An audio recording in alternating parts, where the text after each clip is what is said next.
원인에 있어서 자유로운 행위입니다. 먼저 제10조 사망을 볼게요. 위험의 발생을 예견하고 자의로 심신장애를 야기한 자의 행위에는 전 이항을 적용하지 않겠다. 이게 무슨 말인가요? 그리고 원인에 있어서 자유로운 행위할 때 원인은 무슨 말인가요? 노트 필게요. 노트 55페이지. 자, 동그라미 읽고 동그라미 2번 있죠? 각각 보겠습니다. 먼저 동그라미 1번. A가 B를 죽이겠다는 살인죄의 고의를 갖고 칼을 들어서 찔러서 죽였죠. 이때 칼을 찔렀다는 것이 범죄 행위죠. 범죄 행위잖아요. 칼로 찔러 죽인 것은 살인죄의 구속요건적 행위를 하고 있잖아요. 그때 A는 정상인이죠. 그쵸?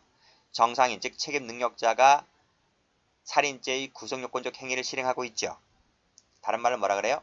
범죄 행위와 책임은 동시 존재한다. 이게 이퀄 관계란 말이에요. 그러면 A는 무슨 죄가 됩니까? 살인죄가 되어서 사형, 무기 5년 이상의 징역을 받잖아요. 그쵸?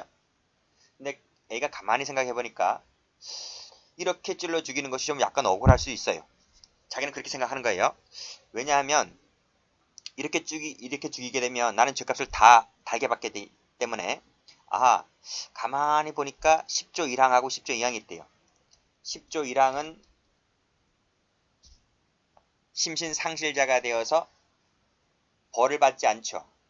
그쵸? 그럼 10조 2항은 어떻게 됐어요? 10조 2항은 임의적 감경이었잖아요.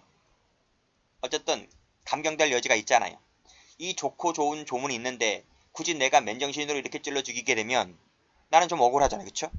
그렇게 생각할 수 있잖아요. 그래서 내가 이렇게 죽이지 않고 이 10조 1항하고 2항을 이용해서 죽여버리자.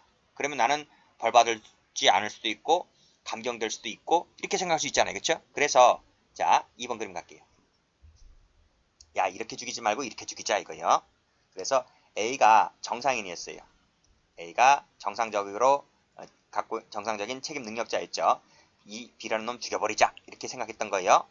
그래서 자기가 술을 먹어요. 술이나 또는 마약을 해요. 술이나 마약을 해요. 마약을 해서 자신을 어떻게 만들어요? 상실자나 미약자로 만들어요. 여기 1항하고 2항의 적용을 받으려고 자신을 상실자나 미약자로 만들어요. 그 상태에서 상실자 또는 미약자가 되어서 칼 들고 가서 B를 찔러 죽여버리죠. 그쵸? 그러면 A를 처벌할 수가 있어요, 없어요? A는 지금 칼로 찔러 죽일 때 상실자 또는 미약자 이 상태에서 칼로 찔러 죽인 거잖아요. 처벌할 수 있어요, 없어요? 그게 바로 10조 사망에 나와 있다. 10조 사망에. 다시 한번 가볼게요. 위험 발생을 예견하고 자의로 심신 장애 상태를 만든 다음에 이 상태에서 칼로 찔러 죽였을 때에 2항을 앞에서 배웠던 1항, 2항을 적용하지 않겠다. 적용하지 않겠다는 말은 무슨 말이에요? 이퀄 책임 능력자와 똑같이 처벌하겠다 이런 말이에요. 이렇게 가벌성을 입법적으로 해결했다고요. 다시 한번 노트 가볼게요. 여기 보시게 되면 가벌성 자체를 입법적으로 해결하였다. 이것이 시험 문제에 나온 적이 있단 말이죠.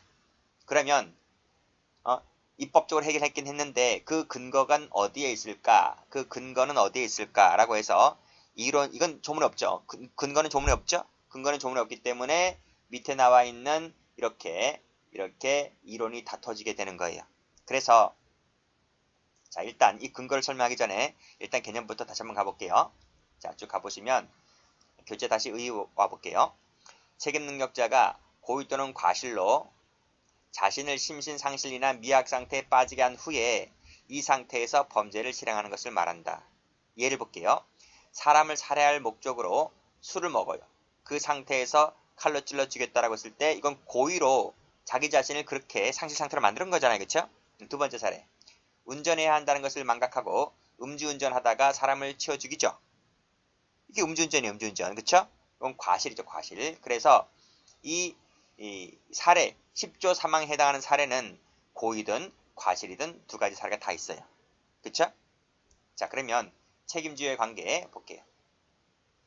자 문제점 책임주의는 행위 시에 책임 능력이 있음을 요구한다라고 해서 제가 전전 시간에 설명드린 바가 있어요. 자 그런데 다시 노트 펴볼까요? 자 이 그림을 자 위에 그림 있죠? 요 그림 있죠? 이 그림을 밑에 이 그림처럼 두 개로 쪼개봤어요. 자 먼저 A가 책임 능력자인 상태에서 자신이 B를 찔러 죽인다라고 생각하고 자신을 술과 마약 등으로 해서 자신을 심신상실 상태로 만들어버려요. 이거 바로 뭐다? 이걸 원인행위다. 원인행위다. 이렇게 부르고, 자, 그리고 그 심신 장애인 상태에서, 상실 미약 상태에서 칼로 찔러 죽이는 것을 범죄 행위시, 실행시다. 이렇게 나눠볼게요. 자, 그러면 첫 번째 박스 볼게요. 자, 이 첫 번째 박스만 일단 보고 판단해보면, 자, A가 B를 칼로 찔러 죽인다라고 술을 마실 때, 마약을 할 때에는 A는 책임 능력자였죠. 능력자였잖아요. 그쵸? 책임 능력자였어요.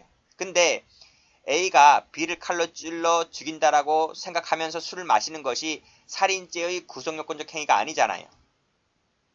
살인죄의 구속요건적 행위라고 하는 것은, 자, 1번 그림에서 보았을 때 A가 B를 칼로 찔러 죽이는 모습이 바로 살인죄의 구속요건적 행위인 거잖아요. 칼로 찔러 죽이는 것이 살인죄의 구속요건적 행위인 것이지, 술이나 마약하는 것이 살인죄의 구속요건적 행위는 아닌 거잖아요. 그쵸? 두 번째. 자, 그러면 A가 상실 상태, 미약 상태에서 칼을 들고 B를 찔러 죽인다라고 했을 때 이 행위는 A가 지금 책임 능력자가 아니죠. 지금 A는 상실자 또는 미약자잖아요. 그쵸? A는 책임 능력자가 아닙니다. 그렇지만 A가 칼을 들고 찔러 죽이는 것은 살인죄의 구속요건적 행위 맞죠? 맞아요. 자, 그럼 봐봐요. 위에서 1번이 책임주의잖아요. 이 1번 그림이 책임주의잖아요. 즉 책임주의, 즉 행위와 책임이 동시 존재의 원칙, 동시 존재해야지 책임주의가 적용되는 거잖아요. 그런데 칼로 찔러 죽이는 것은 살인죄의 요건에 해당하고, 그때 칼을 찔 당시에 A는 정상인이었기 때문에 행위와 책임의 동시 존재 원칙에 따라서 A를 살인죄 처벌할 수가 있었는데, 밑에 있는 그림 보니까 술 마실 때는 책임 능력자이지만 살인죄의 요건이 아니고, 칼로 찌를 때는 살인죄 요건이지만 책임 능력자가 아니고, 그렇잖아요. 불일치하잖아요. 이 그림이 원인 행위에서 이 그림이 불일치하고, 실행 행위에서 이 그림이 두 가지가 불일치하잖아요. X 동그라미 X 그림이 다르잖아요. 동그라미 돼야 되는데, 그쵸? 그래서 이 사례를 두고 과연 행위와 책임의 동시 존재의 원칙과 이 10조 사망의 문제를 어떻게 조화시킬 것인가와 관련해서 이제 학자들이 나눠진단 말이에요. 학자들이 나타나게 되고, 학자들이 논문을 통해서 조화시키려고 부단히 노력을 해본 결과 이렇게 학설이 원인행위시설, 실행행위시설, 그 외에 다른 또 학설들이 있단 말이에요. 됐어요? 자, 그래서 원인행위시설이라고 하는 건 뭐냐면 이거예요. 자, A가 있고 B를 죽이려고 살인죄의 고의를 갖고 자기가 술이라든지 마약을 하잖아요. 그리고 A가 이렇게 또라이가 돼요. 술을 먹으니까 또라이가 되죠. 또라이가 된 상태에서 지금 칼을 들고 B를 칼로 찔러 죽이잖아요. 이렇게 죽이잖아요. 그쵸? 자, 여기서 이걸 뭐라 했어요? 술을 마시는 행위를 원인행위라 그랬고, 원인행위라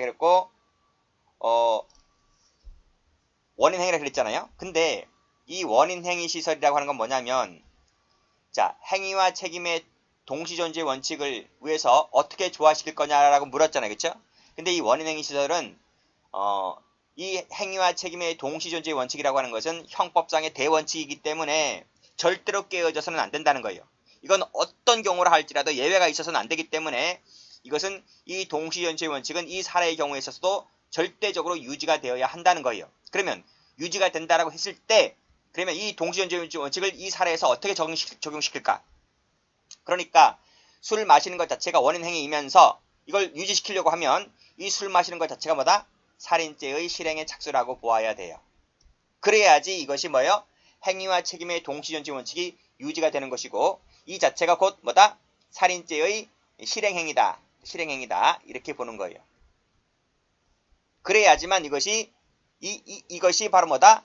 이 A가 책임 능력자였잖아요. 책임 능력자였기 때문에 이 술 마시는 것이 원인 행위이면서 실행 행위가 되고, 이것이 착수가 된다. 이것이 그래야지만 이것이 이퀄 관계가 되잖아요.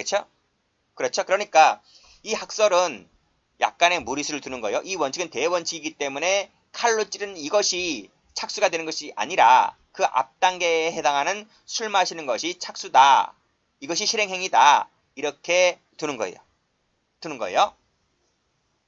그것이 바로 원인행위시설이고 행위와 책임의 동시 존재해야 되는 것이기 때문에 책임능력자 정상인일 때 바로 술 마시는 것에 착수가 있다. 그래서 이 원칙은 행위와 책임의 동시 존재 원칙이 일치를 한다. 일치설이라고도 불러요. 그래서 착수를 어디로 봐요? 원인 행위 시의 착수를 보고 가벌성의 근거도 술 마실 때 가벌성의 근거가 있다라고 봐요. 모든 것을 전부 다 원인 행위 시 원인 행위 시로 보는 거예요. 그럴 수밖에 없는 이유는 이 원칙이 절대적으로 유지가 되어야 하기 때문에 그렇단 말이에요. 됐죠? 여기까지만 한번 볼까요? 자, 다시 교재와 볼게요. 자, 일단 형법의 태도를 말씀드렸죠? 자, 10조 사망은 그 가벌성을 입법적으로 해결하였다. 이것 자체가 일단 한 문제짜리. 근데 그 이론상의 근거는 과연 뭘까에 대해서 학설이 대립을 한다. 이런